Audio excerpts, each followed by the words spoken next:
All right. Hey, welcome, government class. A little bit different video for today. I'm just going to provide a quick screencast about this assignment. We have previously been talking about voters, and we ended our last lesson on like cannot voters and non-voters, right? People either don't have the ability to go vote or that just choose not to, and kind of some of the reasons for both of those categories. And of course, the fact that we only have in America roughly 55% of voting age Americans that go and vote. And that is, as you found out from the assignment previous, quite a bit lower than many, many other democracies.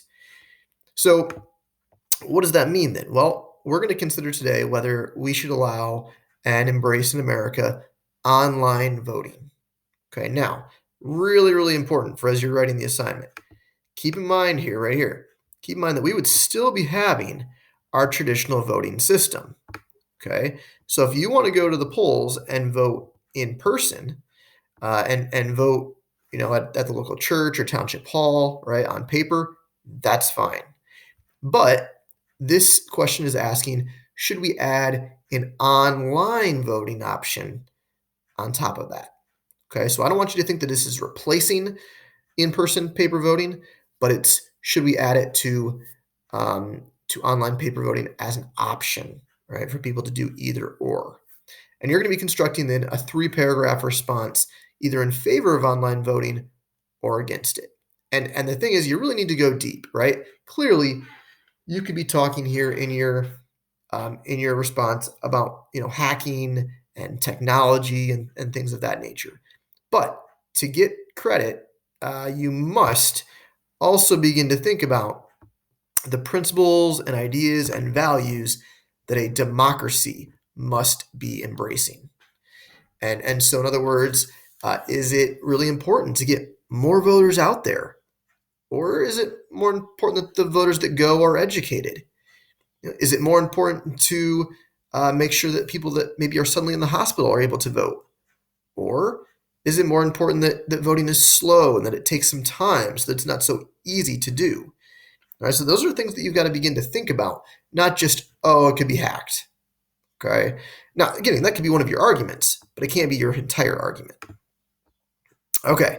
So last thing that I'll get into here, as seniors, it should be easy for you to create 2 paragraphs that have 2 separate arguments on the side you're in favor of. Now, your 3rd paragraph though is where it gets a little bit different. I want your 3rd paragraph to be a counter argument. Okay. I want you to begin to think about, okay, what is an argument on the other side that I disagree with, and how can I show a flaw in it? So first, you need to briefly present that argument, right? So maybe you're arguing against online voting, and you say, "Well, I've heard that online voting would get more people to vote," right? So you briefly present the other side, right? That would be the side in favor of online voting, right? More people will vote, and then you say, "But I disagree with that. I think that if people are already lazy enough to not go and vote in person, a task that takes 10 minutes, that they simply don't care, and therefore even online voting will not significantly raise the number of voters." Okay.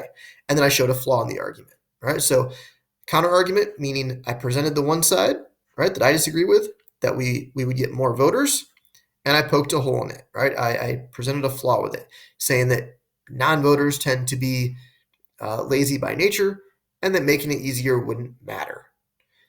Okay, so that's the 3rd paragraph in your paper. And you need to make sure that you're doing both the 2 persuasive arguments and then a 3rd argument that is a counter argument. All right, and here I've just presented briefly the grading qualifications. Pretty simple. Last thing quickly to mention, this is not necessarily a research paper, but please, if you include a bunch of stats or some data or some facts, okay, please at least say where you got them from. It doesn't have to be officially cited like MLA format, but mention or insert a hyperlink just to show people where you got that source.